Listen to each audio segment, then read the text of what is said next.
Baghdad के हलचल भरे शहर में अब्बासी खिलाफत के स्वर्णिम युग में एक युवा व्यापारी रहता था जिसका नाम अहमद था। अहमद अपनी तेज बुद्धि, ईमानदार व्यापार और अल्लाह पर अटूट विश्वास के कारण दूर दूर तक मशहूर था। वह धन दौलत में पैदा नहीं हुआ था।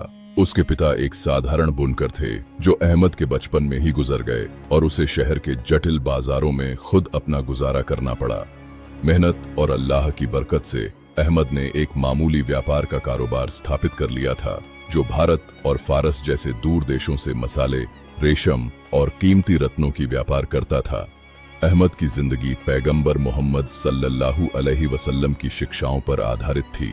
वह दिन में 5 वक्त नमाज पढ़ता, गरीबों को ज़कात देता, लेकिन सभी इंसानों की तरह अहमद का ईमान भी जल्द ही ऐसी परीक्षाओं से गुजरने वाला था जिनका उसे कभी गुमान भी न था। एक ठंडी शरद रथु की सुबह जब फज्र की अजान मीनारों से गूंज रही थी, अहमद दमिश्क के लिए एक कारवां के साथ रवाना हुआ। उसने अपनी सारी जमा पूंजी 10,000 दिरहम, दुर्लभ केसर और कढ़ाई वाले कपड़ों की एक खेप में लगा दी थी। उम्मीद थी कि दौलत दोगुनी हो जाएगी। उसके साथ उसका वफादार ऊंट चालक उमर था जो रेगिस्तान की राहों का पुराना योद्धा था, और एक युवा शागिर्द यूसुफ जो व्यापार के रहस्य सीखने को बेचैन था। कारवां में 20 ऊंट सामान से लदे हुए थे और डाकुओं से बचाव के लिए वे एक बड़े व्यापारियों के समूह में शामिल हो गए। जब वे बंजर मैदानों से गुजर रहे थे तो सूरज बेरहमी से तप रहा था, मगर अहमद को कुरान की आयतें धीरे धीरे दोहराते हुए सुकून मिलता था। दिन हफ्तों में बदल गए और कारवां स्थिर गति से आगे बढ़ रहा था। एक शाम जब वे एक झरने के पास डेरा डाले हुए थे, एक अजनबी व्यक्ति उनकी आग के पास आया।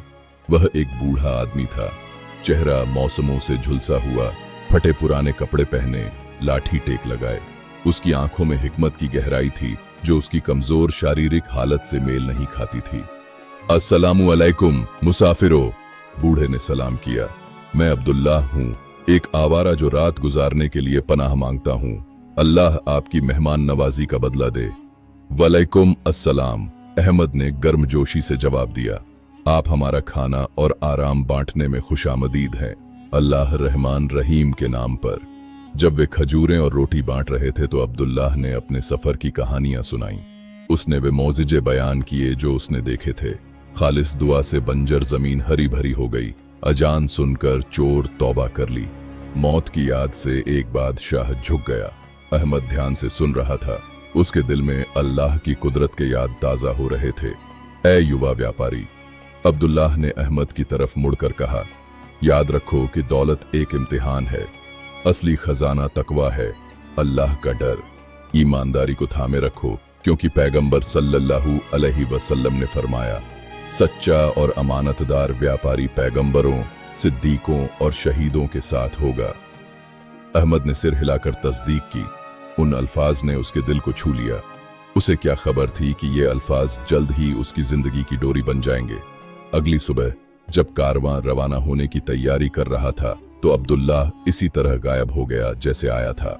कुछ लोग सरगोशियों में कह रहे थे कि वह कोई वली अल्लाह थे जो अल्लाह ने हिदायत के लिए भेजा था। अहमद इस पर गौर करता रहा जबकि वे आगे बढ़ रहे थे। 10वें दिन मुसीबत आ पड़ी। जब वे पहाड़ों के एक तंग घाट से गुजर रहे थे तो एक गिरोह बेरहम डाकुओं ने उन पर हमला कर दिया। चीखें, तलवारों की झनकार और अफरा तफरी छा गई। अहमद ने बहादुरी से अपने सामान की हिफाजत की कोशिश की, मगर डाकू संख्या में ज्यादा थे। लड़ाई में यूसुफ जख्मी हो गया और उमर का ऊंट अहमद की आधी खेप लादे रेगिस्तान में भाग गया। अल्लाह की रहमत से कारवां ने हमलावरों को भगा दिया, मगर नुकसान हो चुका था। अहमद ने जायजा लिया। 5 ऊंट मर गए, सामान बिखरा पड़ा और उसका कीमती केसर छीन लिया गया। उसकी पूंजी आधी रह गई, और इससे भी बुरी बात यह थी कि यूसुफ बाजू पर गहरे जख्म से पीला पड़ गया और बुखार में मुब्तला हो गया। ऐ अल्लाह, यह परीक्षा क्यों? अहमद ने मायूसी से सरगोशी की, मगर फौरन खुद को संभाला। नहीं, हर हाल में अल्हम्दुलिल्लाह। वे दमिश्क की तरफ बढ़े और थके हारे पहुंचे। अहमद ने जो सामान बचा था उसे बेचा, मगर मुनाफा बहुत कम था। वापस घर के कर्ज अदा करने के लिए भी नाकाफी। यूसुफ का जख्म खराब हो गया। इलाज की जरूरत पड़ी, जिसने और पैसे खा लिए। वफादार उमर ने फौरन वापसी की सलाह दी, मगर अहमद ने कुछ दिन और ठहरकर बेहतर मौके तलाश करने का फैसला किया। दमिश्क की महान जामी मस्जिद में अहमद ने नमाजें अदा की और हिदायत मांगी। जब वह गौर फिक्र में बैठा था तो एक अमीर व्यापारी खालिद उसके पास आया। खालिद एक मोटा आदमी था, आवाज जोरदार और व्यापार में चालाकी की शोहरत रखता था। सुना है तुम बगदाद से हो भाई, खालिद ने कहा। मेरे पास एक प्रस्ताव है। मुझे बगदाद तक हाथी दांत और मोती पहुंचाने के लिए एक भरोसेमंद साथी की जरूरत है। मेरे साथ चलो, मुनाफा आधा आधा करेंगे। अहमद ने हिचकिचाहट की। खालिद की आंखों में लालच चमक रहा था और बाजार में उसकी अखलाकियत पर शक के चर्चे थे, मगर मायूसी ने अहमद का फैसला धुंधला दिया। इंशाअल्लाह आगे बढ़ते हैं। उसने अल्लाह का नाम लेकर हाथ मिलाकर समझौता कर लिया। वे दोनों मिलकर रवाना हुए। खालिद का कारवां अहमद के बाकी में शामिल हो गया। वापसी का सफर शुरू में तो अच्छा रहा, मौसम ठीक और कोई डाकू ना आया। खालिद अपनी दौलत की बातें सुनाता, अपने महलों और नौकरों पर फख्र करता। अहमद, जो हमेशा विनम्रता पसंद था, सुन्नत की बातें सुनाता और दुनिया की फानी होने की याद दिलाता। एक रात जब वे तारों भरे आसमान तले डेरा डाले बैठे थे, खालिद ने अहमद से राज की बात की। कारवां में मेरा सोने का खुफिया स्टॉक है। ये एक ऐसे सौदे से आया है। खैर, कह लो कि पूरी तरह हलाल न था, मगर अल्लाह तो बहुत बख्शने वाला है ना। अहमद का दिल धक से बैठ गया। भाई, तौबा कर लो और सही कर लो, हराम माल में बरकत नहीं होती। खालिद हंसकर टाल गया। तुम बहुत तकवा वाले हो अहमद। व्यापार में कभी कभी नियम मोड़ने पड़ते हैं जीवित रहने के लिए। ये अल्फाज अहमद के दिल में चुभते रहे जब वे बगदाद के करीब पहुंच रहे थे। अचानक एक तेज रेत का तूफान आया। नजर बिल्कुल जीरो हो गई। ऊंट घबरा गए और अफरा तफरी में खालिद का खुफिया सोना गायब हो गया और खालिद खुद भी।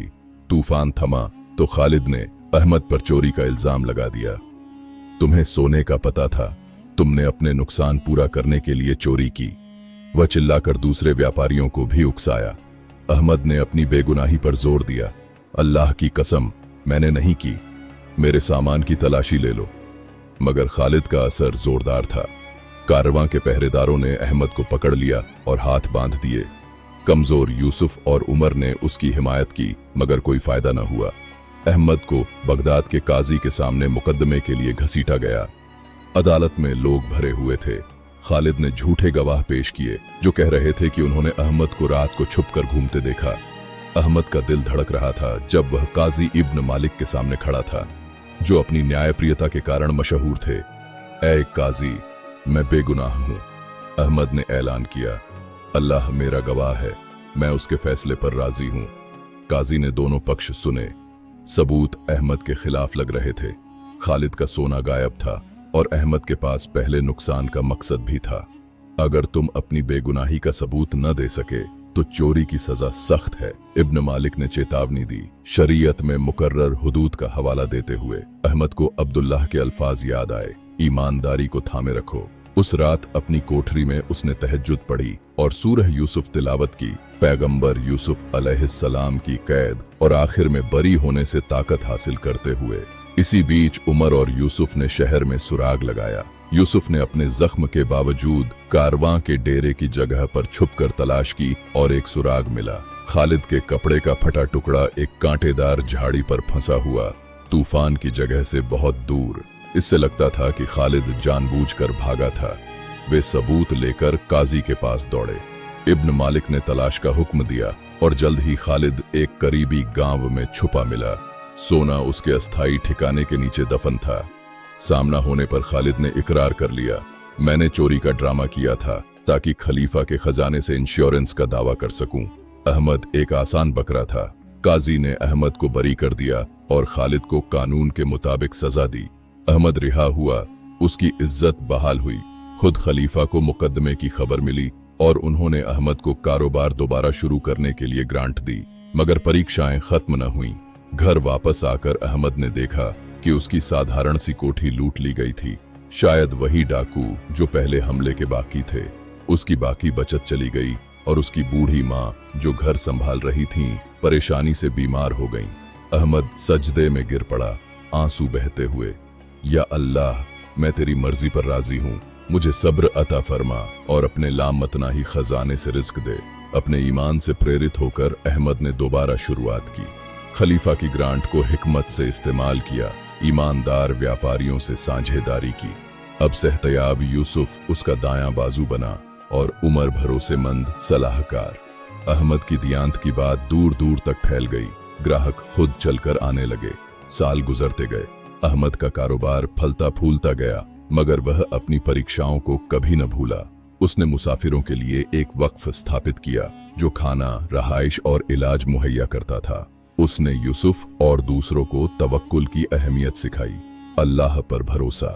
एक दिन उसकी दुकान पर एक बूढ़ा आदमी आया, वही अब्दुल्ला जो झरने के पास मिला था। तुम इम्तिहान पास कर गए अहमद, उसने मुस्कुराकर कहा। तुम्हारा ईमान अंधेरे में चमका।